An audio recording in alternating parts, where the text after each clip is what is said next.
इंदौर के महू में कोरोना का विस्फोट हुआ है। महू मिलिट्री कैंप से 30 सैनिक पॉजिटिव पाए गए। मिलिट्री हॉस्पिटल की जांच रिपोर्ट में 30 सैनिक संक्रमित मिले हैं। इंदौर शहर की बात करें तो शहर में 2 नए पॉजिटिव मरीज सामने आए हैं और एक दिन पहले यहां पर सिर्फ 5 की रिपोर्ट ही पॉजिटिव आई थी और एक साथ 32 पॉजिटिव केस सामने आ चुके हैं, जो कहीं ना कहीं चिंता का विषय है। इंदौर के महू में कोरोना का विस्फोट हो गया है। महू मिलिट्री कैंप में 30 सैनिक संक्रमित पाए गए हैं। 30 सैनिक की रिपोर्ट पॉजिटिव आई है। मिलिट्री हॉस्पिटल की जांच रिपोर्ट में 30 सैनिक पॉजिटिव पाए गए।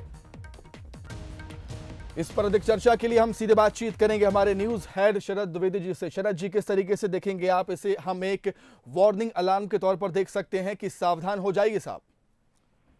बिल्कुल सुमित, ये चेतावनी की घंटी बजी है और अक्टूबर में जिस तरह का अनुमान जताया जा रहा है कि तीसरी लहर की आशंका सामने खड़ी दिख रही है और इस तरह की रिपोर्ट्स भी सामने आई हैं, लेकिन मध्य प्रदेश और इंदौर से लगा हुआ महू, और आप और हम सब जानते हैं कि इंदौर और महू एक ऐसी जगह है, इंदौर की अगर मैं बात करूं, कि जो देश दुनिया अलग अलग हिस्सों से सबसे ज्यादा कनेक्टेड जो जगह है वो इंदौर है, क्योंकि व्यावसायिक राजधानी है, व्यापार की राजधानी है मध्य प्रदेश की। और निश्चित तौर पर ये वही वेरिएंट दिख रहा है डेल्टा, जिसने सेकेंड वेव में बहुत तेजी से संक्रमण फैलाया था, क्योंकि कोई भी एक सैनिक जो संक्रमित हुआ होगा उसी से ये आंकड़ा बढ़कर 30 सैनिकों तक पहुंच गया।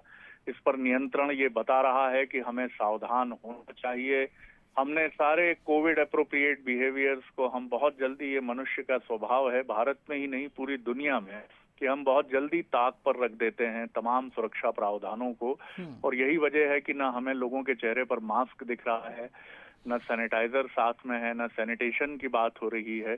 और गतिविधियां दिन प्रतिदिन बढ़ रही हैं, स्कूल खुल रहे हैं, कॉलेजेस खुल रहे हैं, परिवहन बढ़ रहा है, पर्यटन स्थलों पर भीड़ है, और इसी के साथ अब बाजारों की रौनक बढ़ने के साथ खरीदारी का लेवल भी बढ़ रहा है। दिवाली और दुर्गा पूजा की तैयारियों के बीच में लोग बाजारों की तरफ भी उमड़ेंगे, तो ये बहुत बड़ी चेतावनी की घंटी है। और मध्य प्रदेश को ये बिल्कुल राइट टाइम है, क्योंकि हम काफी बेहतर तरीके से निपटे हैं कोविड की दूसरी लहर के बाद कोविड से।